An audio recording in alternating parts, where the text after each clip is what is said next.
Hey everyone, welcome to this episode of Enterprise Alchemy. I'm Ant.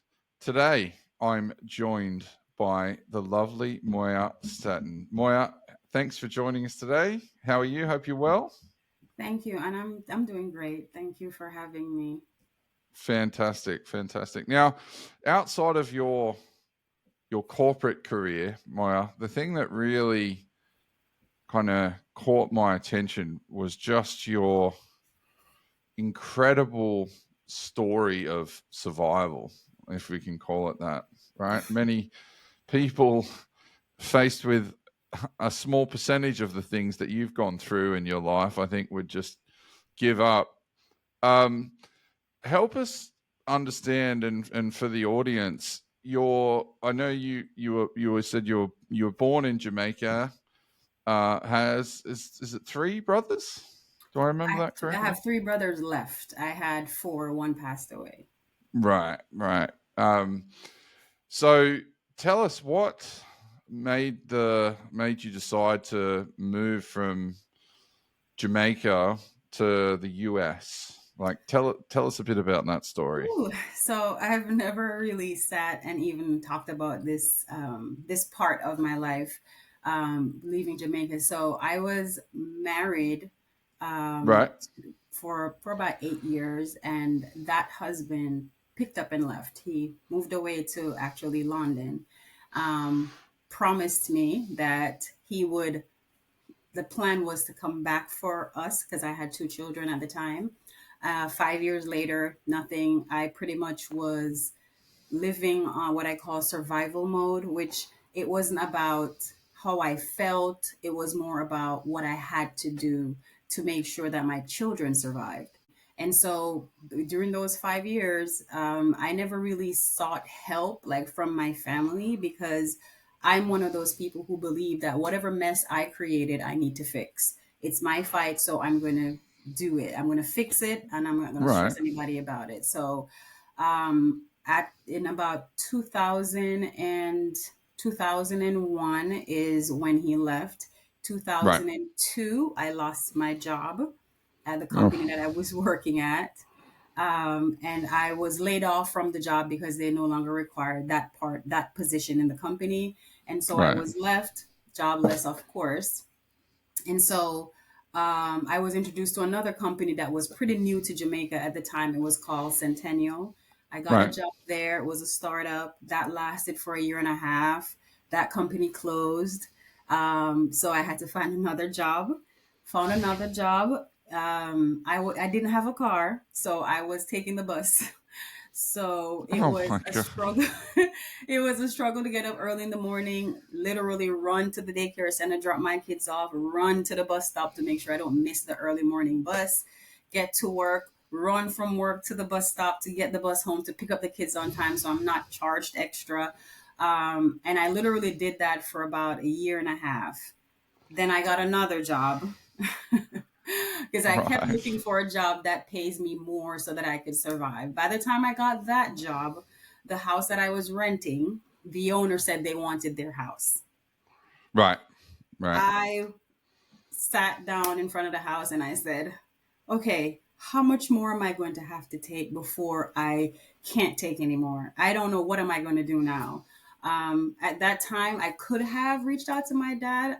My dad was living in the Cayman Islands, and I said, I'm not reaching out. Went to my then mother in law. She said she can't help me. And as I would say, the universe would have it, I was in the bank trying to change a check, and a young man was in front of me, and he was asking the teller if she knows anybody who needs a house to rent. He has one available, and I tapped him Oh on the no way. I tapped him on his shoulder and I said, I need a house to rent. And he said, for real, are you sure? And I'm like, yeah, I need a house to rent. And he said, give me a number. We exchanged numbers. Fast forward, I spoke to the actual owner of the house, who was a woman who lived in New York. And she said, I haven't lived in the house in 15 years. You can move in. I'm not even going to charge. She said, I'm not going to charge you any deposit. Give me your first month rent and you can move in. I was like, okay, cool. I can do that. I moved in. It was a 3 bedroom house, but she had stuff stored in one of the bedrooms. After being there for 6 months, she offered me the items in the other bedroom for free. She said, "Take Oh them. I'm wow. not. I'm not going to raise your rent. You can have the next room." And so I was happy. Anyways, I got notification from someone that my then husband was coming back to Jamaica, and his intention was to take my children away from me because he's now established in London, and he believed that I cannot raise the kids myself. So that was my first sign of, okay, I got to get out of here because I'm not going to fight with him because I know I couldn't fight with him, and I got no Right. back. I have to run. So I had met someone during the 5 years that he was gone, and I called him and I said, "Hey, I think I'm ready to come to America now." Right. Okay. So, okay, this is all a bit. It's a crazy whirlwind. So, like, you're Yes, dealing with all this stuff. Two tiny kids, taking them to daycare, trying to put a roof over the head, an absentee father. father who Hmm. then what just kind of came back and said, "Okay, I want the kids, I but want you my can kids. stay there." Okay. Yes, Wow. precisely. I actually left there without one. I wasn't sure how I'm going to survive in America. My Right. friends that I did have, I never told anyone I was leaving. The only person who knew I was leaving was my brother, who I'm very, very close to. They call us Irish twins. I'm very, very Yeah. close to him, and he was the only one I told. And he said, "You got to do what you got to do, sis. Bounce." That's exactly what he said. And I did. I bounced. I left. And when I came to America, I came to America in 2005. I had no idea what I was walking into. Okay. In my Right. head, it's all going to be nice and everything's going to work out. America, the land of opportunity, blah, blah, blah. Came here, met this gentleman, lived with Right. him for about a year before he started showing me the sides of him that I didn't know exist. Oh He said, gosh. "I'm going to Okay. make sure you get your stay, blah, blah, all that wonderful stuff." He took away my Hmm. passport. He took away my kid's passport. There was no way for me to leave. There was no way for me to even run back home. I had no documents, and I was naive and ignorant about any processes that existed. Um, he took me to an apartment. He rented the apartment and had me and my kids stay there, not with him anymore. And Right. that apartment didn't have furniture or anything like that. So I figured it out.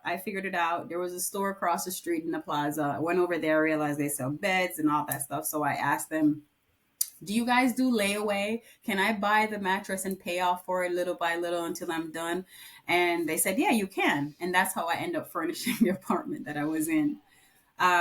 One night I went to see a cousin of mine who they lived in America too. They didn't have any status here. They were illegal. And Right. I Right. reached out to one of them and I said, "Hey, I haven't seen you guys in forever. I found out that you're here." Anyway, we went.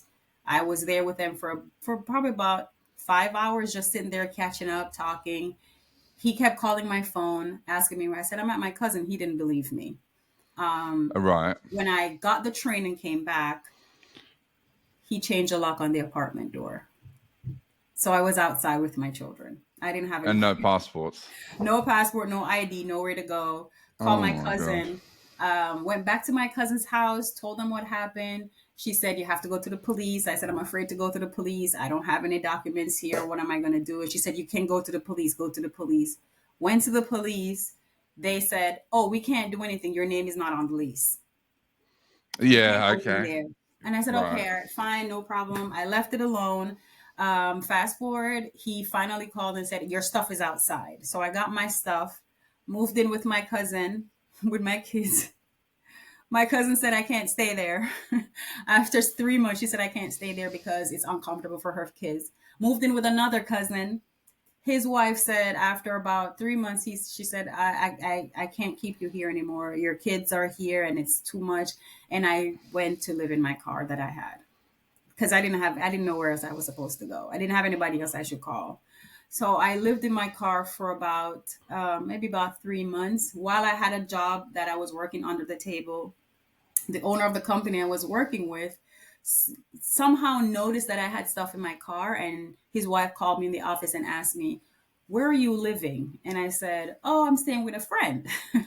And she said, "No, you're not. I saw all the stuff in your car. He said, are you living in your car, Moya? And I'm like, well, it's only temporary until I get somewhere I can live. And she said, Right.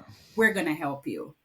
And I never forget it. They treated me like family. Their daughter actually rented the apartment for me and moved me in, and they gave me new furniture, had my name on the lease as a resident of, so that I can have access. And so I lived there, worked with them for years, undocumented for years, until the ex came back in my life. And he came back in my life, and this is a part of the story that I try to tell people. I said, sometimes whenever you're living in survival mode, nothing Right. matters but your survival. Nothing, no one Yeah, 100%. matters. Yeah, yeah. Right. Yeah. And I said, when he called me and said, hey, we need to talk, we need to figure stuff out, immediately I went back into the old Moya that was surviving before. And I said, Right. sure, we can reconcile, because in my mind I'm okay, I came here for something, I'm gonna get it, and when I get it, then I'm gone, because I never hurt anybody in my life, and every time I turn around someone is hurting me. And that's how it all started. We fast forward, I got pregnant for him, had my third child. I almost died because I was having heart failure when I was pregnant with my last child. Oh my God. So I Right. had to do an emergency C-section to take her out. By the time she was born, he said, okay, we're going to get married. And I would jumped at the opportunity. We got married. He filed for me. I still didn't get the green card. He filed for me. The green Okay. card came, but he took it for himself. He kept Oh God. Okay. it. Okay. I said, So all this right. is like full on controlling, Yep. like taking advantage of somebody Yep. who's vulnerable. Vulnerable. If Yeah. I had Holy hell. known, if I had known what the processes were at the time, I would have been fine. But I was ignorant, and he made Yeah. sure that I was stayed ignorant. Right. I Well, I mean, started how are you to know, right? Like you're only new to the country. new to the You don't country. you don't really have a support network. Correct. You God, two small kids, Two health small kids, problems, health living problems. out of the car. I mean, so I can completely understand, right? If you're in a position. Right. So I'm just curious. Um, so it kind of locks you out and says, "There's your stuff. Goodbye. I don't want anything." Like, and presumably, would know that there's a flow and impact to your children, right? And Didn't care. then suddenly calls back and says, "Oh, actually, let's talk again." I mean, that's pretty It was. harsh, Let me, and I can tell you why he did that. He is the epitome of a narcissist. And right? when a narcissist finds a victim, it's hard for them to let them go. When a narcissist finds someone that they can control and can play in that person's mind, that's what they want. He could not find anybody else Ah, to manipulate, but there was me. I'm new to the country. I don't know anything about the country. I don't know anything about him per se, like to know that this is who he is. It took me 17 years of abuse, 17 years of control, 17 17 years years. of, yes, it took me that long to figure out that this man is nothing short of what they use the prototype to design narcissist people. Right. That's it. My He God. he abused me verbally, emotionally, and physically. And I lived through it. But finally, before I divorced him, I figured out exactly how I'm going to do all of what I needed to do Right. before I You must divorced. you so help me understand here. So you've gotten married, Hmm. right? And then there's quite a long time there then after the marriage that you guys are together. Um Yep. does you know, were you kind of It's I just it's can't imagine how you must have felt during that time. Like are it you is. sort of I'll, I will. afraid or I will tell you what it is. It is called battered woman syndrome, where it's almost like what's the disorder?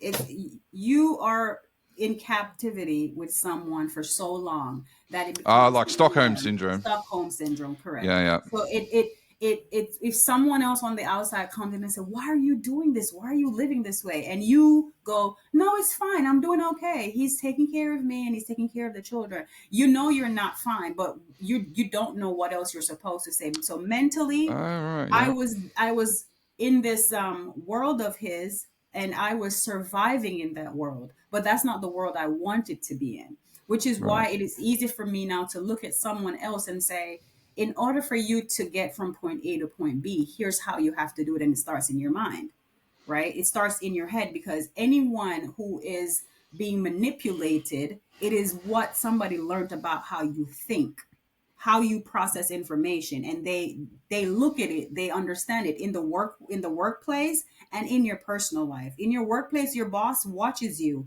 listens to how you speak, and determine, okay, this is the type of worker that she is. This person cannot decipher information this way, but they can do it this way, so here are the tasks that this person is going to get.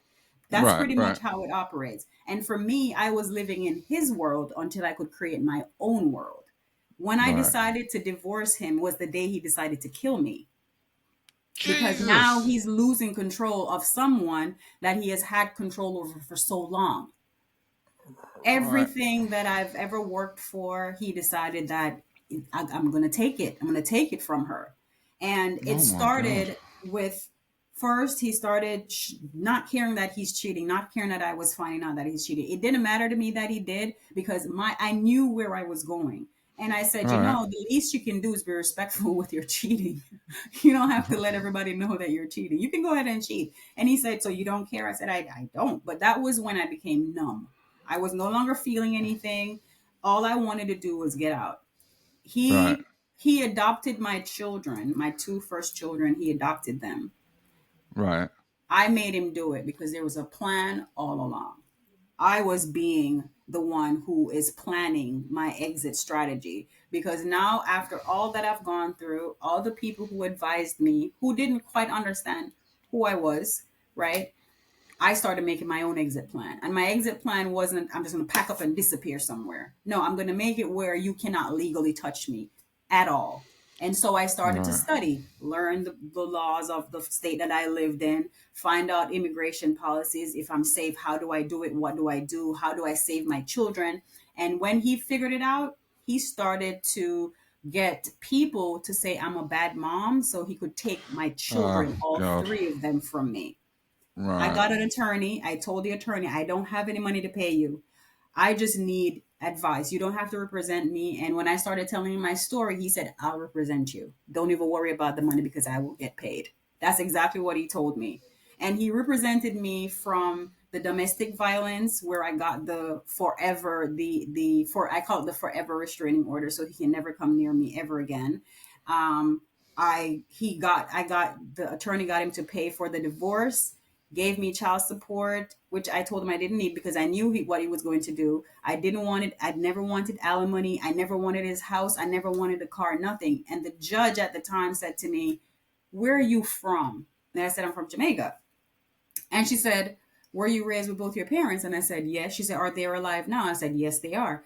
She said, why wouldn't you take what I'm giving you? I said, because that his way of controlling me is giving me what he has. And all I need right now is my divorce. I don't need alimony. I don't need anything. I just need my divorce. And she said, well, here's what I'm going to give you, though. I'm going to give you half as a 401k. I'm going to give you the house you live in, so you get to stay in the house. And she said, is your name on the car? I said, no, but I bought myself a car already, so he can take it.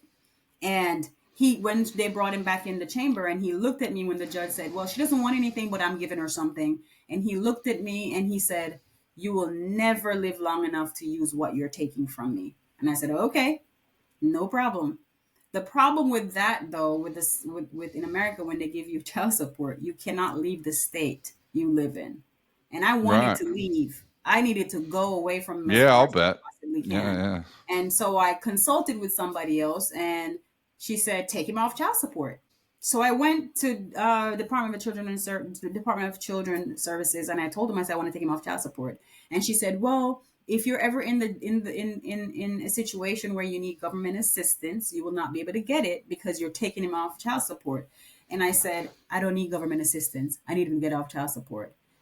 She did it, gave me the letter, and I called him and I said, hey, how are you doing? I said, I haven't spoken to you in a while, but I just wanted to let you know that I took you off child support.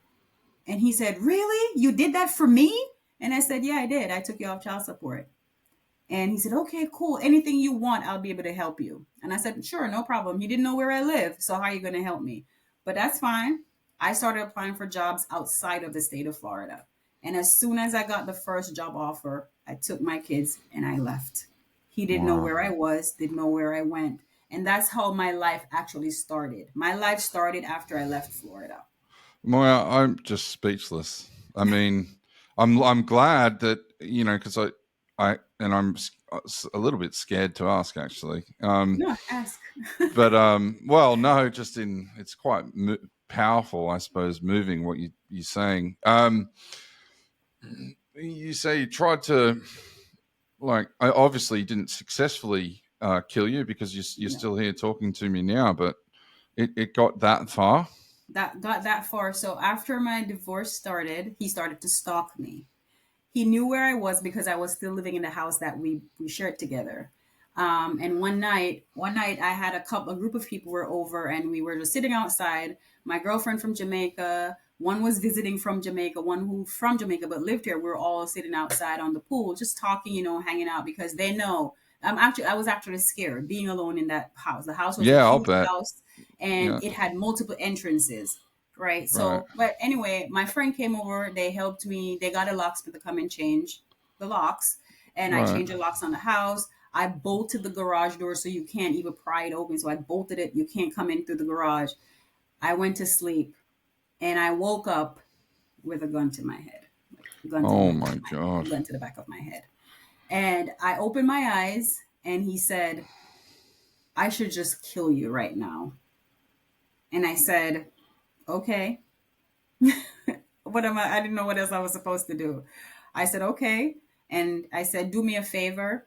If you are going to shoot me, just don't let my kids come in here and see my body. Let them remember me the last time they saw me. That's what I said to him. And he held the Jesus. gun there. And then I started to pray. I wasn't praying the Our Father prayer. I was just praying, saying, God, make sure if I go take care of my kids, make sure the right person take. I was just talking, but it was my prayer. And then I felt it lift from my head, and I sat there. I didn't move because I was thinking, okay, he's going to shoot me now. And I just sat there, sat up in the bed, and I just sat there. And when I turned around, he was gone. He left. He ran out of the house. I ran to the living room to see where he went, and I didn't see him. And I bumped into my son, and he said, "Mommy, what happened?" And I just fell to the ground and started screaming. Right. My son went back into the room to go. I said, "Go get your sister, get your sister." And I turned around, and he went wham in my face with the gun because I thought he left Oh, oh right in the my side of god. my face, and ran out the garage. He knew the garage was bolted, so he knew exactly how to open it and ran out. And I ran out behind him, and I was screaming like I said, "Somebody help me." There was a cop that lived across the street from me, and he ran over to me and grabbed me, and he said, "What happened?" When he looked, he saw my face. He knew exactly what happened to me. And called 911. They came. They took the report, took pictures of my face. I called my attorney. I told him. He said, "Oh my God, he really did that." And they put out a bolo, which is be on the lookout for his truck.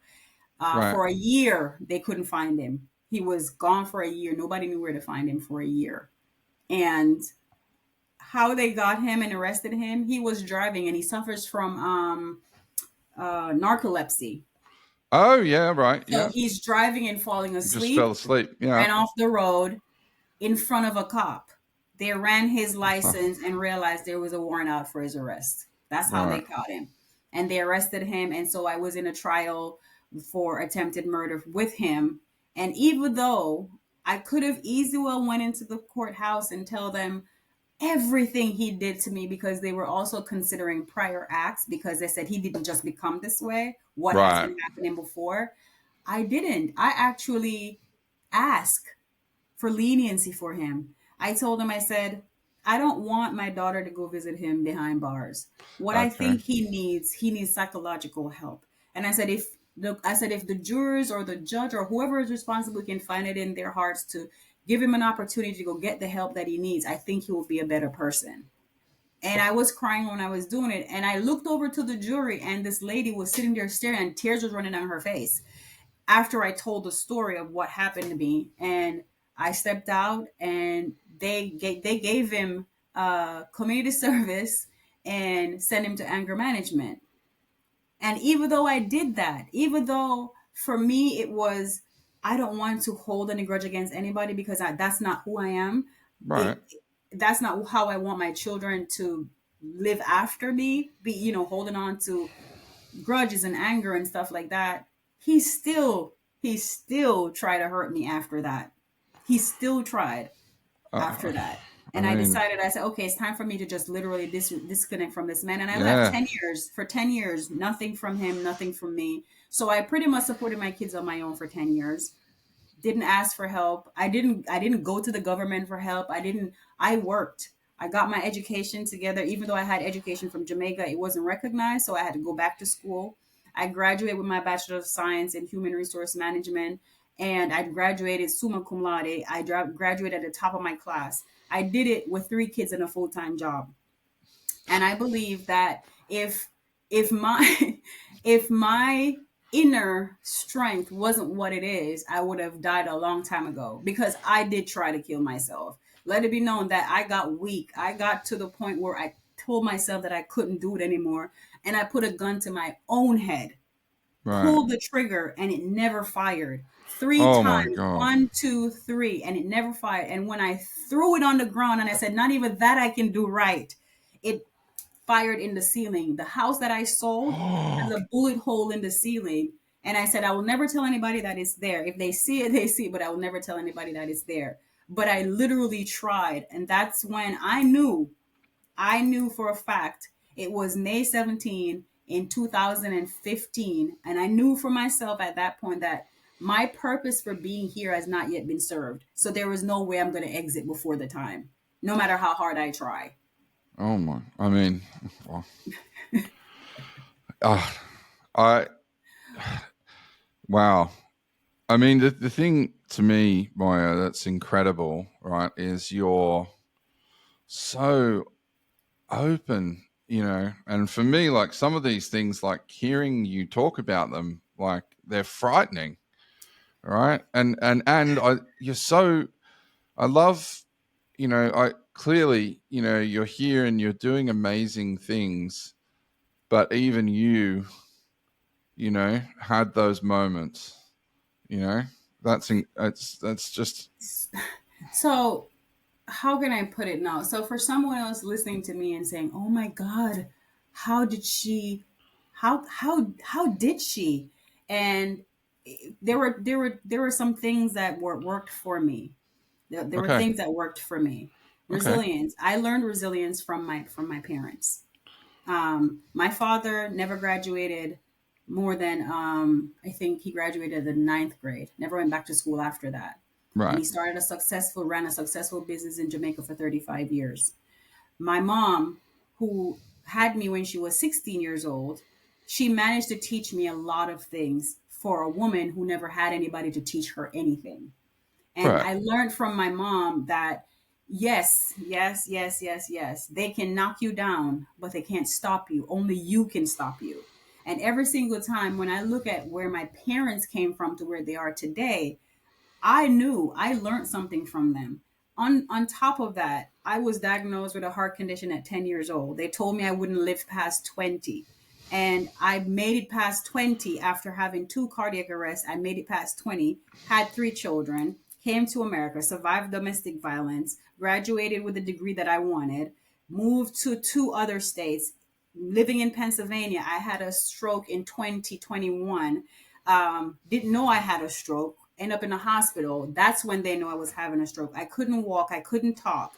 I bounced back from all of that, and I can tell anybody right now, if you are determined enough, if you are determined, it's not saying it's going to be easy, but my determination to live, not only to survive, because I got out of survival mode after I left Florida and I decided I wanted to live.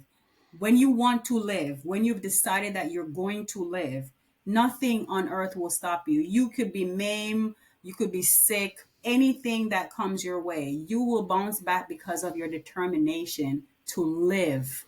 Because 90% of people in this world right now are only existing. They're not living, they're existing. But I wanted to live. And I also have 2 daughters and a son that I know look at me all the time. My daughter, she's 23. She said, Mom, I want to be just like you when I get older because you're not afraid of anything. The problem is they've never seen me afraid because I've never shown right, my kids that I'm afraid, but I've right. been afraid. I'll I've been bet. Yeah. afraid, and I've worried about what's going to happen to me. I've ran scared. I've never gotten help from anybody to get a job in the United. I've never known anybody here to say I'm going to help you to get a job. Every employment I've had, I've done it on my own. I worked for Wells Fargo as a manager for 4 years. Somebody asked me, "How did you get a job at Wells Fargo?" I said I started there as a teller and moved up as a banker, and then I applied for the position as a manager. And I said I've never failed at anything other than relationships. However, those experiences have taught me how not to be and how to be, Right. right? Now I gave myself permission to love me. If you don't love yourself the same way you feel about yourself, you indirectly give other people permission to treat you the same exact way. The moment you start to love yourself, you give others permission to love you and treat you the way you are treating yourself. And it started for me. I got therapy. I went into therapy. I needed therapy because I was becoming the man I ran away from. My behaviors, I saw them. I'm like, that's how he is.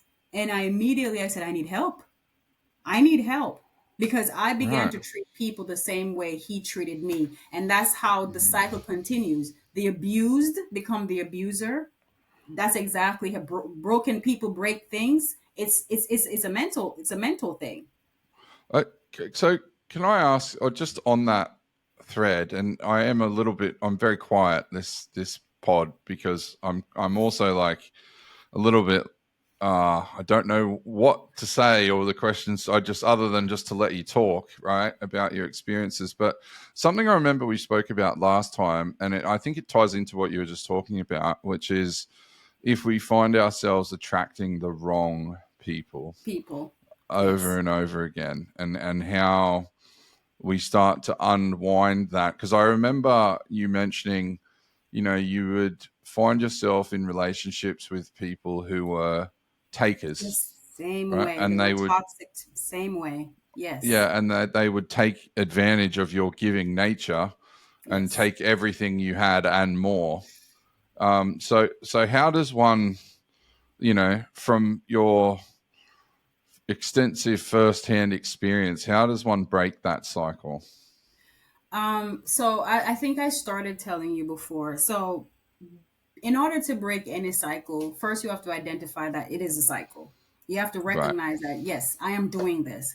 And number two, the biggest part of it is that hard journey of knowing yourself, finding you. Somewhere in your life, you lost who you are and you became who other people wanted you to be. And that person Right. that you have become, you become attractive to those toxic traits, those toxic people. So for anybody who wants to really understand how I broke a cycle like that, I found me. I started to make note of behaviors that I've had. I Right. started to make note of my reaction to questions people ask me, my reaction to behaviors that are around me, my answer to questions that I feel like, okay, it's becoming offensive to me. It really isn't offensive just because somebody's asking me to tell the truth, right? And I realized that in the beginning of my journey here in America, I subdued who I was. I took that person, roll them up, and stuff them in the back because they were not important then, right? Right. But what I didn't deal with was the trauma from my childhood, which is I felt abandoned because my dad left, my mom left, and I was left by myself to have children, don't have any support system, and I had abandonment issues, right? So because of Right. those issues, I was able to identify that this is the reason I get attached to people so quickly. This is the reason I attract this guy. This is the reason I like relationships like these. And this is the reason I always give because I'm trying to prove to you that I'm a good person. So here, take this. I'm giving you this. The moment a toxic person recognizes those traits in anyone, you become almost an adhesive. Will just stick to you. Yeah. So they're sort of noticing that and then learning to take advantage Learning of to it. take advantage of it. Yeah. So I will give an advice and I'll say this. In order to heal yourself and to become the greatest version of yourself, so the way I became the greatest version of myself, I had to find the little girl that I forgotten 25 years ago. I forgot all about her because she is an integral part of me. If you want to know how can I move forward with this, if you keep repeating things over and over, you're in a cycle. And in order to break that cycle, you have to know what caused you to be in the cycle in the first place. Now, I'm not telling anybody that finding yourself is going to be easy. It's hard work. It's nasty work. It's painful work. Because if you ever have any narcissistic tendencies, if you have manipulative tendencies, you're going to have to own them. You're going to have to say, oh Right. my God, I really am like that. And no one wants to own anything negative about themselves. No one wants to. Everybody wants to be portrayed as this great individual that I'm giving and I'm loving and I'm patient. No, you're not. Own your stuff. Own who you truly are. Own who you have been in order to become. Because if you don't fix what you've been, you cannot become. They all work together. So you have to dig deeper than you have not ever gone in your life. Dig deeper.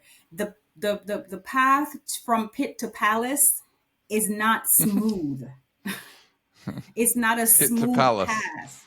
I It's like you're in that. the pit and you understand what a pit Right. looks like. It's dark, it's smelly, and you have to figure out how can I go up there to the palace. But you have to Right. deal with all the stuff that are in the pit first, right? And then when you're in the valley to get to the palace, so you're in your valley moments, that's when you go through all the trials. That's when all the things that you've had hidden start coming in forefront. You start meeting people who are showing you who you truly are. You have to deal with that stuff because nobody goes to the palace dirty. You got to go to the palace clean. Because now when you're up there, everybody's looking at you. Everybody's seeing you. And there's an analogy in Jamaica that says the higher you climb, the more exposed you are, Right. right? Yeah. So Yeah. the cleaner you become, the more noticeable you are. And you're going to Right. have all different types of people coming at you. But if you don't know who you are, you're going to become what they want you to be. You're going to suddenly start to morph into, okay, he wants me to be this way and he has me this way. And you start to change again.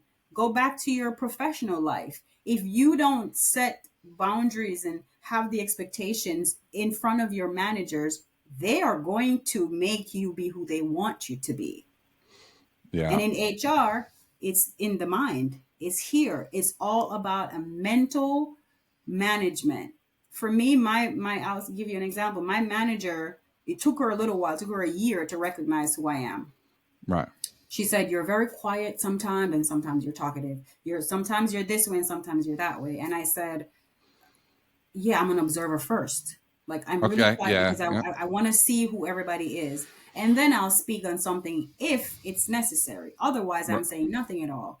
And then yesterday, day before yesterday, because yesterday was a holiday, she sent me some instruction, and she said, "I had to call you after I send you this. I know that you're a very people centric person. You lead with empathy." People somehow just let their guards down around you. And I really need to get this information from this person. And I think she has her guard up. And I smiled. And she said, "Do you have any idea of how you're going to do it?" I said, "I can't tell you how I'm going to do it, but I can tell you I can do it. Right. I can do Right. it." Yeah. I allow people to trust me because I trust myself. Yeah. The moment I walk into a room, a person will come and sit beside me and talk to me because I exude that type of energy. I am trustworthy. I'm not going to tell you a story. Just like I'm telling you most of my experience, because this is not all of my experiences. Most of my experience, I never talked about it for years. And my therapist told me you will never be able to talk about it until you're fully healed. When you're Right. fully Yeah. healed, it will not become a problem for you to say, "This happened to me. Here's how it happened, and here's how I got out of it." Yeah. So, in transitioning from where I was to where I'm at today, it was never easy. It was painful. It was so painful that I didn't know I would make it here, where I'm sitting here talking to somebody about those experiences that I've had. And I still have a little ways to go. I still have further to go because I know I'm not done yet. I mentor kids at my alma mater. I have two of them that graduated from the mentorship program that I participated in. And one of them, the first one I mentored, he asked me, he said, "Why are you doing this? Why are you helping me?" And I Right. said, "Well, I'm helping you because I hope someone else will see that I'm helping someone and be influenced to do the same thing." And I Yeah. said, "When I was your age, I never had anybody to help me. And I said, just because I didn't get help doesn't mean I shouldn't give help. And he was like, before I wanted to go into a gang because I thought it was easy. Right. And I told him, I said, every decision we make often comes with intentional and unintentional Yeah. consequences. Yeah. Okay, so being in a gang, there was a consequence coming. But I said, now look, he's in the Jamaica Defense Force. He's in the military now, and he's doing great. And ever so often, I get a text from him telling me it was always a thank you text. Every so often, he will send me a text, thank you. Never says anything else, just thank you. And I told him never to tell anybody. If you tell anybody that you went through the mentorship program, you don't have to call my name. Just say I was mentored by a wonderful person. You don't have to Yeah. say anything else. You don't have to call my name because nobody needs to know. I'm happy to help. And that's how I've always been. I will call up an employee and employee will come to me and say, hey, I need help with this. Can you help me? And I will help them. Don't tell anybody I helped you. You can take the credit if you want. That's perfectly fine. I'm good with that. So here I am now. I'm willing to help anybody who wants to get help. I've never not give advice. I've never not supported because that's what I know how to do. Anthony, you're not saying anything. Sorry, it froze. Oh, can you hear me Say now? again. Yeah, yeah, I can. Yeah, yeah. Sorry. What? Yeah, I got the. I'm happy to help people. That was kind of the last thing, and then it froze. That's why I Oh. went quiet because I'm sitting there going, "Oh, okay, it's frozen." Ooh. So, my bad. So go I'm on. So, happy. I said I was happy to help people mhm. because I think that's what I'm here to do, to help Yeah, people. I I think that's amazing. I'd like to do, Maya, if Sure. it's cool with you, It's cool is with me. is basically have you back for another episode where we talk more specifically about how all of this experience rolls into work and the workplace. For sure. Because I think two things. One, I wanted to just let you talk about your experiences because it's just so powerful, right? And to me at least, if it's only one person, to me at least, you're inspiration, having gone through all of those things. And I remember I said to my wife after we first spoke, I was like, "Wow, this lady's incredible." I'm like, made me feel a little guilty for the things that I say. Oh God, this has happened. That's bad. I can't do this or that. And then I hear your story, and I was like, right, okay, I got to get up off my ass then. Um, so I think that story needed to be told. Told.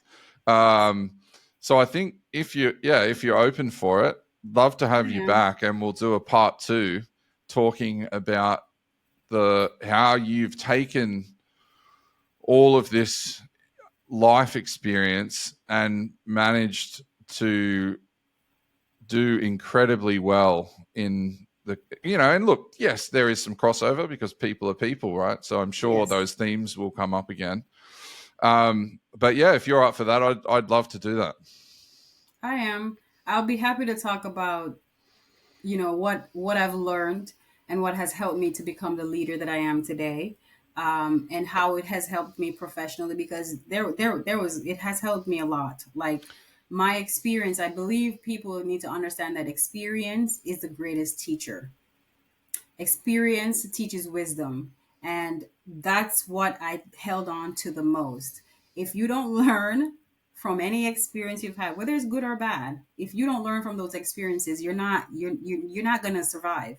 You are going to keep making the same mistakes over and over and over and over again because that's what history does. It repeats itself because you never learn. Yeah, And I close with that. I couldn't have said it better myself. Okay, folks, so that brings us to the end of this particular episode of Enterprise Alchemy with the lovely Moya. Thank As you. we mentioned, I think we'll get back together and do a second series on this to look at the workplace more broadly. But until then, Moya, thank you so Thank much. you. I can't thank you enough.